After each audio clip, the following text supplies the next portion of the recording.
une passion qui est très ancienne parce que j'ai commencé à m'intéresser au modélisme vers 12 ans.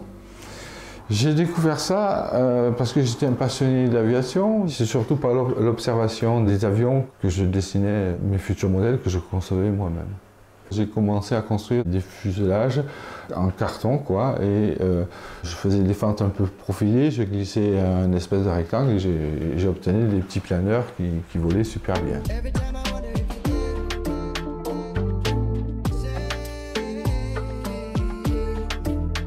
Mon premier modèle que j'ai construit, c'est celui-ci. Cet avion date de 1994. Donc un petit moteur 0,8 Cox américain de l'époque. Hein. D'ailleurs, maintenant c'est devenu un modèle de collection. Et puis je suis arrivé en 2006 à construire celui-là, plus performant. Et puis joli parce que c'est vrai qu'il fait penser un petit peu au Blériot 11, au premier modèle de l'aviation.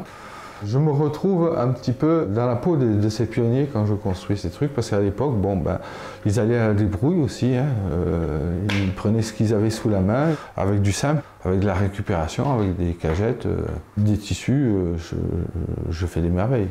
Je n'aime pas la complication, hein. J'aime bien ce qui va vite, mais en même temps ce qui est beau. Et je prends du plaisir à construire des choses simples plutôt que des modèles classiques où on peut avoir des boîtes avec 36 000 pièces. À partir d'une cagette, eh ben, tu peux faire ton petit avion. À partir d'un bouchon, comme on faisait à l'époque, d'un trombone, d'une épingle, tu fais une petite douille pour tenir une petite ampoule électrique. Moi, j'ai appris la physique comme ça, c'était marrant. Et c'était aller à la débrouille, c'est-à-dire avec une technologie qu'on appelait à l'époque EMT, l'éducation manuelle et technique. C'est une techno, mais très douce, la technique du créateur.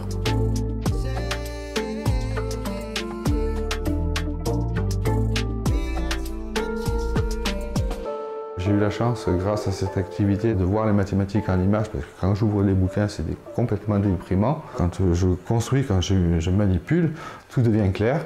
Et justement, je porte une action pour l'éducation, de les amener un petit peu sur des sites agréables en nature et puis s'amuser à faire voler ces cerfs-volants en cherchant les ascendances, des modèles à propulsion électrique, radiocommandés. Il faut tenter le coup, et puis c'est vrai qu'après ça devient une addiction, mais c'est une addiction saine. Je suis quelqu'un qui reste avec le fond joyeux. Voilà. Pourquoi je reste avec le fond joyeux? Ben parce que je m'aperçois qu'avec du rien, j'arrive à faire des merveilles, comme ce petit avion par exemple. Ça part de rien et après on s'éclate.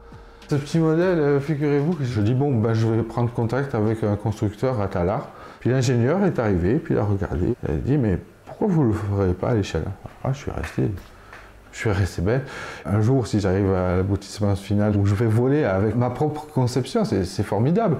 Croire en ses rêves, les mettre sur papier et puis les construire, les réaliser en objet vivant, en objet volant. C'est comme faisaient les pionniers. Alors on dit ouais, les pionniers fantasmes, mais n'empêche que Blériot, il a réussi. Il a été persévérant, Blériot. Hein.